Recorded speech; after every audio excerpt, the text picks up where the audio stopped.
Bon, je veux bien prendre le micro, mais c'est surtout pour vous donner la parole. Hein. Je vais faire l'introduction à cette réunion.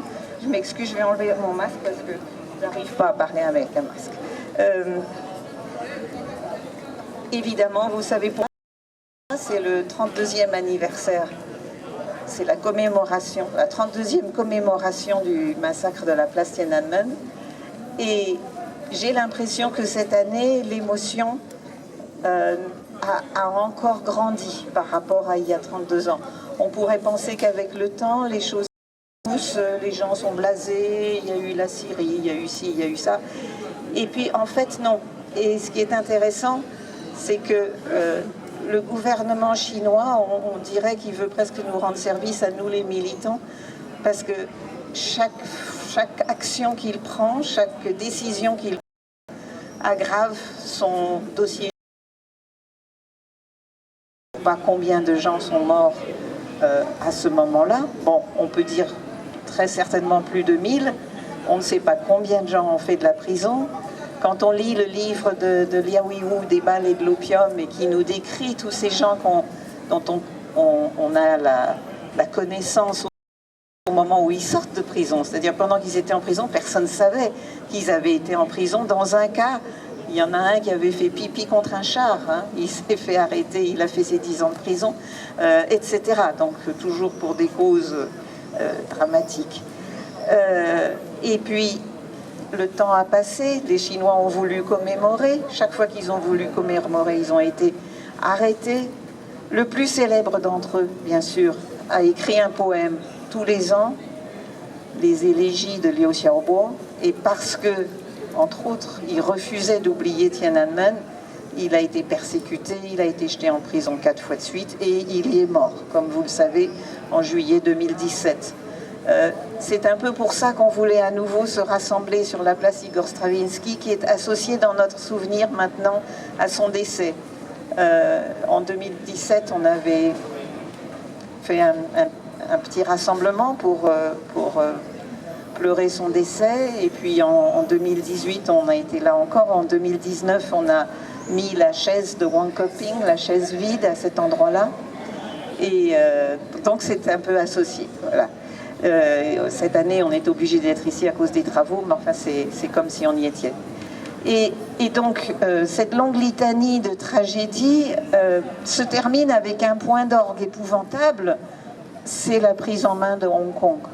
Cette prise en main de Hong Kong qui s'est faite en l'espace d'un mois, bon, évidemment, on le voyait venir, hein, il y avait eu toutes sortes de mesures successives, mais la nouvelle loi qui domine Hong Kong maintenant a transformé Hong Kong en une véritable cité chinoise, et en plus une véritable cité chinoise désignée du doigt, torturée, surveillée.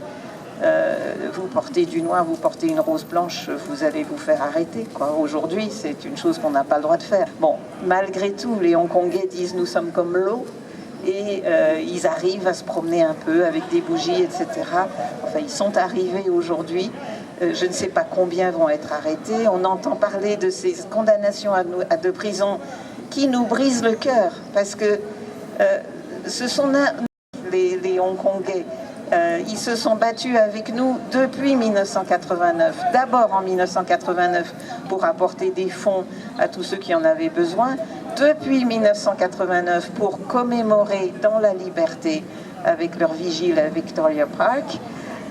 Et cette année pour la première fois, donc il leur est strictement interdit de commémorer. Et s'ils le font quand même, ils ont 5 ans de prison, quoi. C'est vraiment...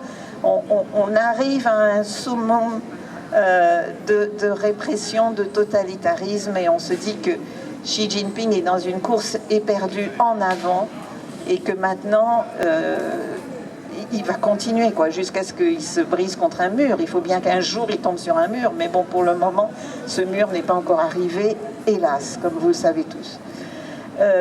Ce que je voulais vous dire, c'est que nous nous sommes associés, je l'ai écrit à toutes les organisations qui ont bien accepté de venir aujourd'hui, nous sommes associés à un autre mouvement, qui est un mouvement de défense aux avocats défenseurs des droits civiques. Et ce mouvement est un mouvement mondial. On va essayer de prendre le plus de photos possible. Nous avons préparé les panneaux avec les noms de quelques avocats qui sont soit en prison, soit toujours en résidence surveillée, soit interdits de professer. Et pourquoi nous avons choisi de soutenir ce mouvement? C'est pour une raison très simple. Le gouvernement chinois, avec toute sa violence, avec tout son extrémisme, disons, a le malheur de ne pas être bête. C'est-à-dire qu'à partir du moment où vous enlevez les seuls avocats courageux, les avocats des défenseurs des droits civiques, que vous les mettez en prison, eh bien, tout le reste de la société n'a plus personne pour se faire défendre. Et ils ont réussi à peut-être pas complètement étêter ce mouvement de défense des droits civiques, qui était un mouvement modèle, un modèle de pacifisme, d'intelligence et d'éveil des consciences des ouvriers chinois, des intellectuels chinois, de tous les cadres de la société chinoise, un éveil de conscience à ce que c'est mes droits. Il n'y a pas que la violence, il y a aussi mes droits. Maintenant, mes droits en Chine, ça n'existe plus. Il n'y a plus d'avocats pour défendre les victimes, il n'y a plus que des victimes, je dirais. Donc, on va s'associer à ce mouvement et tous ceux qui voudront bien se faire prendre en photo avec le nom en chinois et en caractère latin d'un avocat participera à ce mouvement mondial qui sera lancé le 9 juin. Donc, avec toutes ces photos, ils vont faire une vidéo pour soutenir moralement tous ces avocats qui sont victimes de la répression.